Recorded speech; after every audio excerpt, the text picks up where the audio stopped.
bunny, but not for real. It says. John has started a tradition when she gets waffles and pancakes to make them into cute little faces. I don't know how cute this one is.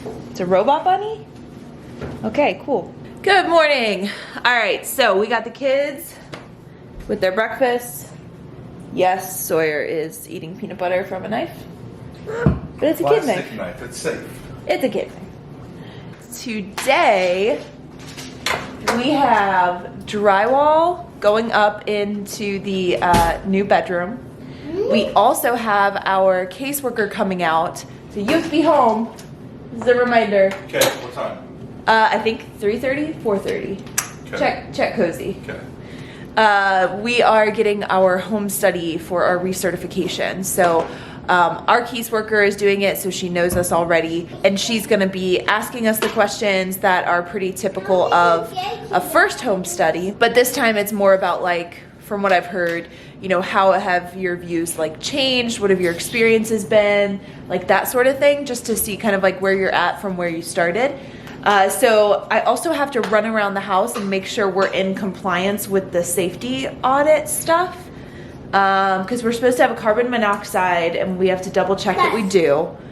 I have to empty out the pool because you're not allowed to have a pool if it's not fenced in, and that includes a little inflatable pool. And I think I have to write down the safety numbers and put them on the fridge because those should be there all the time. But hey, we're a normal family and things slide every once in a while. So I'm gonna run around and do that today. I do still have to work, so this is just kind of one of those days where I get to do all the things. I'm gonna be dropping off the kids at daycare, giving John a break because his van is full of stuff, right? Yep, no space for the kids. I was gonna unload it last night. I just got home so late. He got home like after 11, and I just told him to come home and I'll take the kids in. Yeah, you should show the van, although it might be too dark.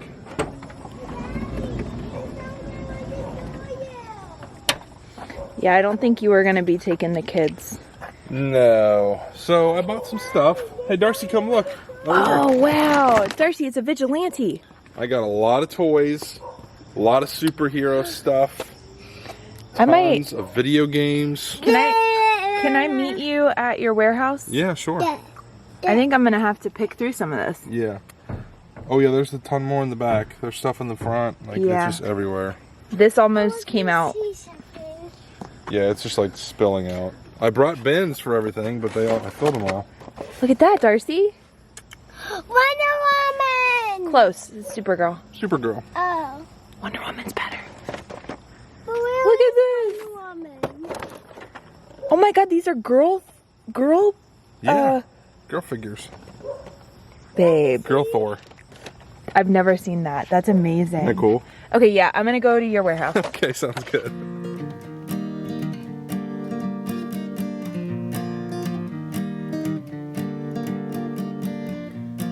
Quick tip, if you're going through a drive-thru, you're usually not 6 feet away. So wear a mask.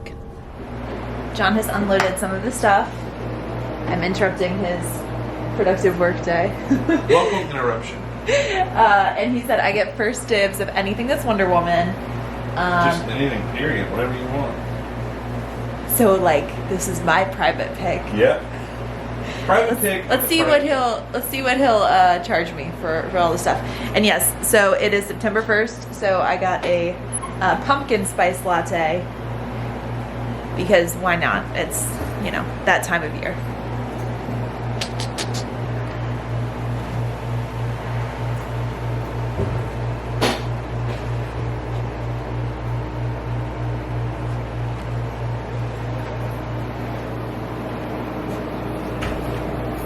This is awesome.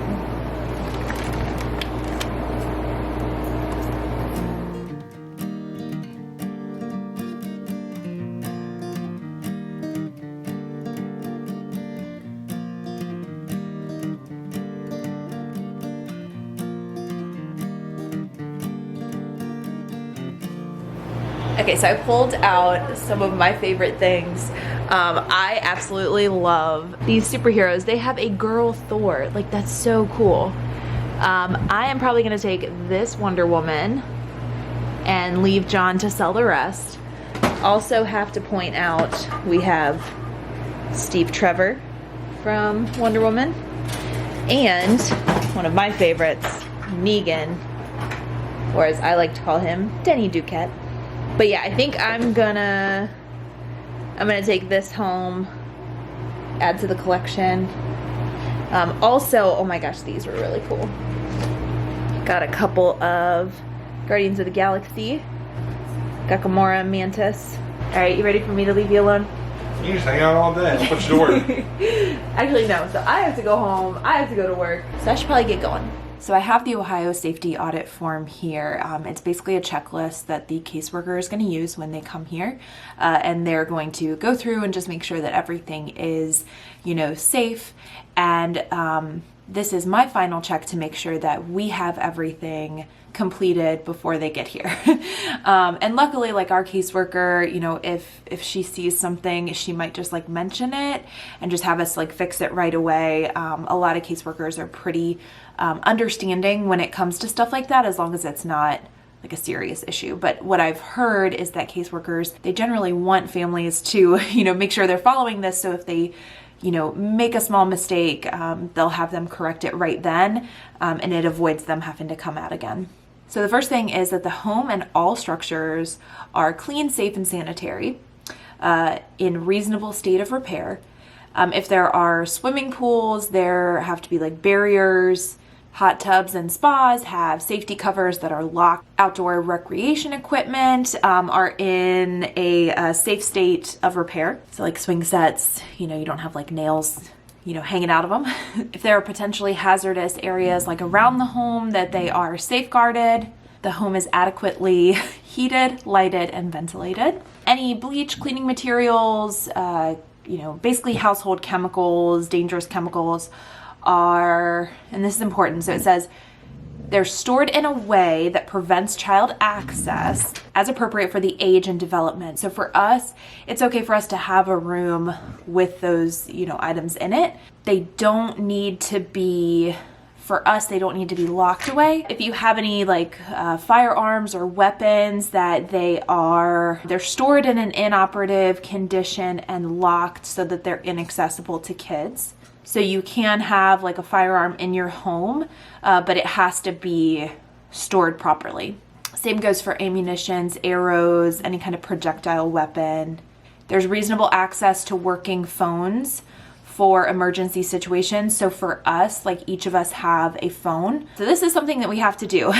Emergency telephone numbers posted. So at one time we did have these, and I think they got pulled down and misplaced. So I need to come up with a list of fire, poison control, police, the recommending agency, the placing agency. So that's recommending agency is our private agency and the placing agency is the county. Or that's backwards. I'm not so sure. And then squad or rescue number. So that's something that I definitely have to do, along with emptying our inflatable pool before 3:30. I'm not even halfway done with this list. Oh, this is an interesting one. So all doors need to be able to be unlocked from either side.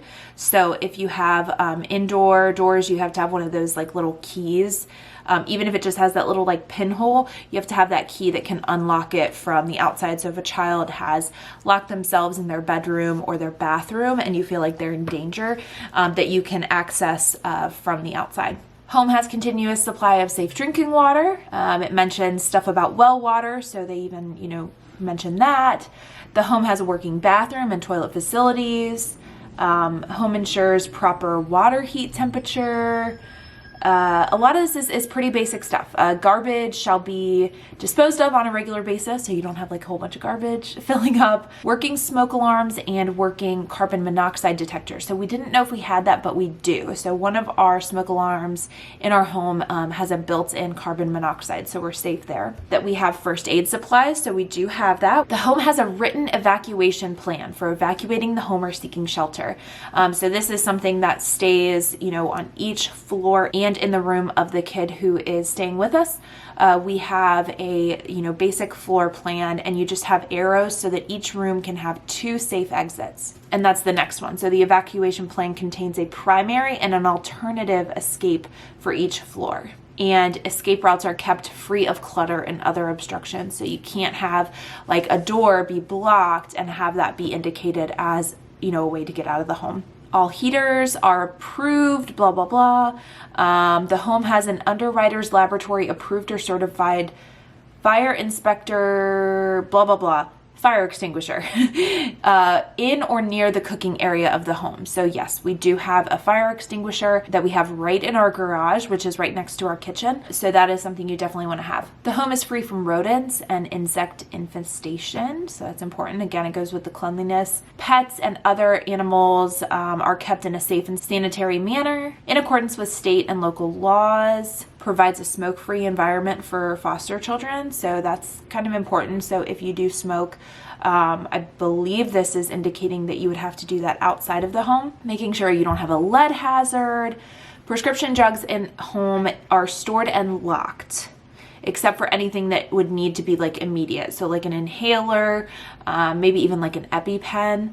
So that goes back to something we talked about earlier, which is having that lockbox for your medicines. So all of ours are currently put away. It has an outside wall window that is screened and capable of opening and closing unless the room has a fresh air ventilation system. And again, this is just for Ohio, but bedrooms for foster children accommodate no more than 4 children. So technically you could have 2 sets of bunk beds and have 4 kids in a room. I don't know if I would recommend that. Bedrooms for foster children provide reasonable access to an emergency exit. A bunk bed has safety rails for a child under the age of 10 or an older child who needs protection. It also goes into cribs and what's important there. Vehicles are covered by insurance in accordance with the age and weight of foster children placed in the home. Child restraint seats or booster seats are available. So this is the long list of things that we have to go through and make sure that we have ready to go for our 3:30 meeting. So I'm gonna go empty out the pool, and I'm also gonna get started on those safety numbers. We'll fill this up in a couple weeks.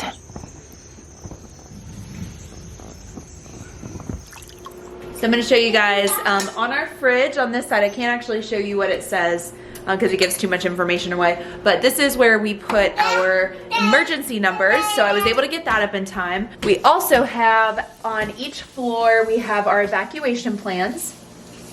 In our pantry is where we have the fire extinguisher. We moved it in here.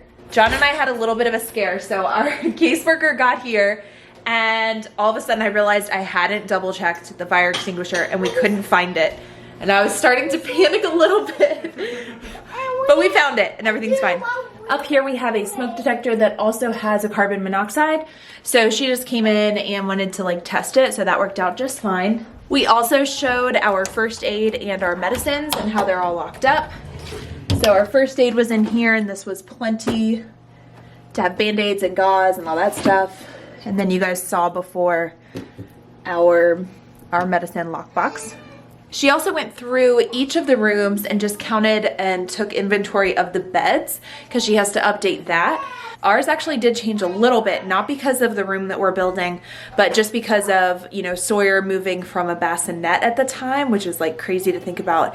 The last time she updated our records was when he was in a bassinet, and now he's in a crib.